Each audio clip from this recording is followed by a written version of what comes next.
Relative velocity, type 4, general vector triangles. So in these general questions, you can use vector triangles and a combination of your I and j, or if you spot a nice clear diagram, you can, of course, like type 3, just draw the triangle and use your trig to solve in both types of questions.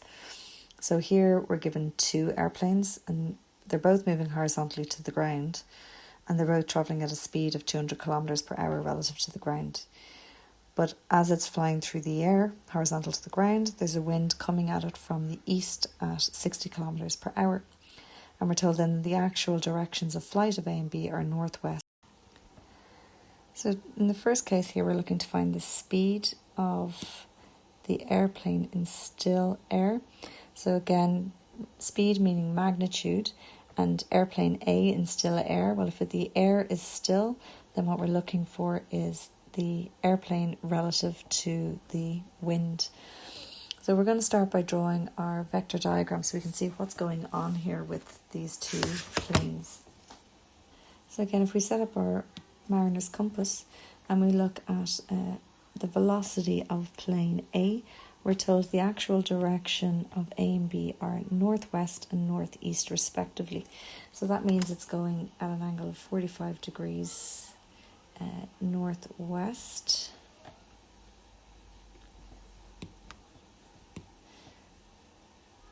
So that's 45 degrees, and that's the velocity A.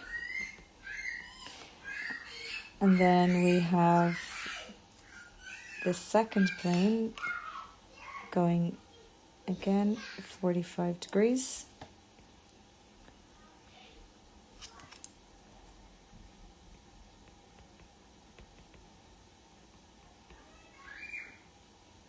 Okay, and we're told then that the wind is coming from the east. So from the east at 60 kilometers per hour. So again, if I draw my mariner's compass at each point there, we can see that the wind is coming from the east.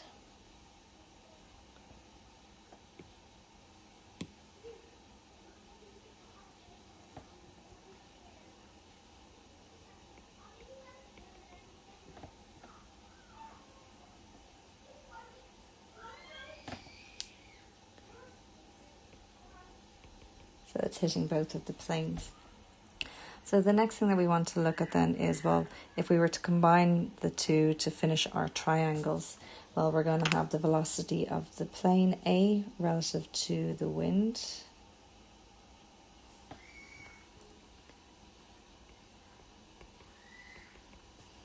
And of course then the velocity of plane B relative to the wind.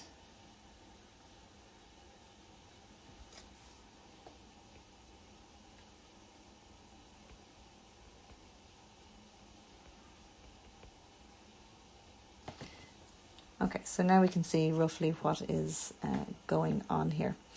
Now, in terms of part one here, we want to find the velocity of the wind, or the airplane A relative to the wind. So we're going to take this first triangle here on the left. So we're going to say, if I call that 1, and that would be 2, we're just going to go with triangle 1 first of all. Okay, so what do we know? Well, we know that the wind is coming from the east. Okay, so that's going to be horizontal to the ground there in this diagram. So of course, again, we have two parallel lines and we have a transversal. Then what we're going to have is alternate angles. So that makes this angle up here 45 degrees. So if I mark that into my triangle here, we have 45 degrees. We know the velocity of the wind is coming at 60 kilometers per hour. And we know that the velocity of airplane A is 200 kilometers per hour. Okay, so we have a bit of information there on our vector triangle. So therefore that allows me to work out the velocity of A relative to W. So again, we have two sides and we have a side opposite that we're looking for. So if we have two sides and one angle and we're looking for a side, it's going to of course be the cosine rule. So our cosine rule, if I call this side A, then this will be angle A, and we'll have A squared is equal to B squared plus C squared minus 2BC cos A. And of course, our cosine rule can be found in our maths tables. And that is, of course, page 16 in our maths tables. Okay, so that would give us the velocity of A relative to the wind to be squared is equal to B squared plus C squared minus 2 times B times C times cos 45, making sure your calculator's in degrees, of course. And then if I get the square root of all of that, well, that's going to give me my velocity of A relative to W. In other words, the speed of the airplane in still air. And it doesn't say anything here about decimal places or anything like that, okay? So that is my my magnitude, because it's not in terms of I and J or anything like that, so therefore that is my speed, and therefore that gives me a value of 163.19, and that's in kilometers per hour. So that's the speed, in other words the magnitude. Okay, so that's part one. So part two then says find the magnitude and the direction of the velocity of A relative to B. So of course A relative to B, there's a couple of ways in which you can look at this diagram. If you've done out your diagram really nice and neat and clear, you might actually spot that we have 45 and 45, which is 90. We have a straight angle, then we'd have 90 between it, and you get a nice simple right angle triangle. But again, if you don't spot that, you might want to just go for your traditional velocity of A relative to B. So if we're going for your traditional velocity of A relative to B, which is what we're trying to find, then that means we need the velocity of A minus the velocity B, which of course is page 50 in your maths tables. And of course, to use this then, it must be in terms of I and J. So in order to find velocity in general, we know that it must be U cos A, or in this case V, and U sine in the J direction. So of course, what is our angle?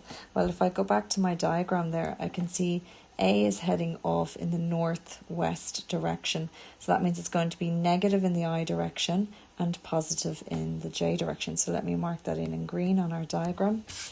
So we can see we have ... So therefore that's your I, and this will be your J.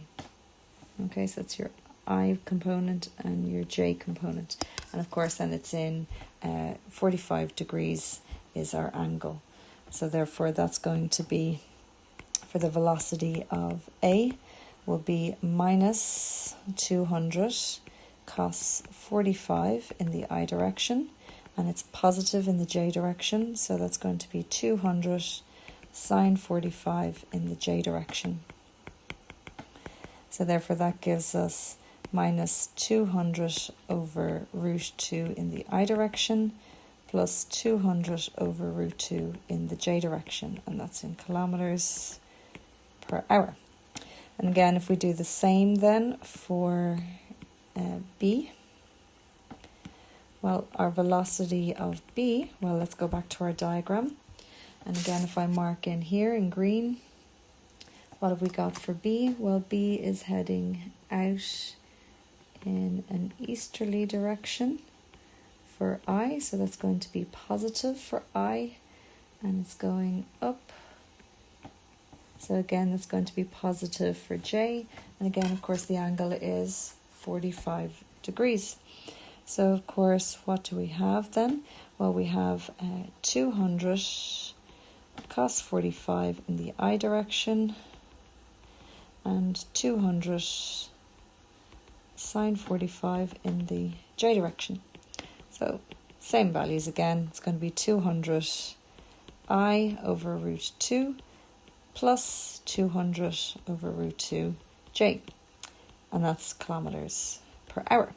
So very easy then, we just simply have to subtract the two of those. So we're going to get a bit of cancellation here, we can see that clearly.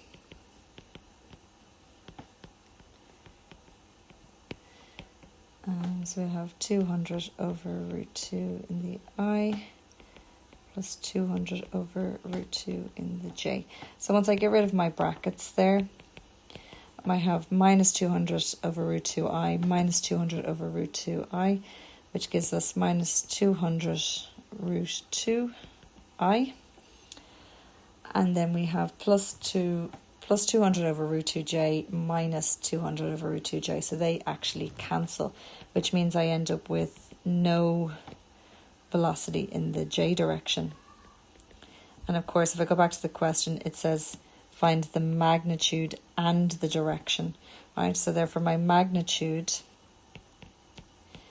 is the square root of a squared plus b squared. But of course there is no b squared here. So if I get the square root of 200 root 2i squared, we're just going to get 200 root 2. Okay, but yeah, no, it doesn't say correct any decimal places or anything like that either. So I can leave that as 200 root 2 kilometres per hour. Or if you did it in decimal, it would be 282.84. Because it doesn't say find the value of. So both of those are correct, okay? And then, of course, the direction, well, if it only has an I component and it's a negative I component, then, of course, the direction must be west.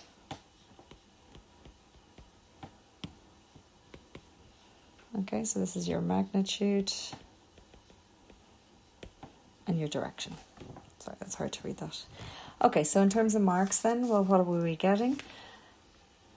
10, so it was a 25 mark question, and we had 5 for setting up our cosine rule, and then 5 for getting our velocity of A relative to W.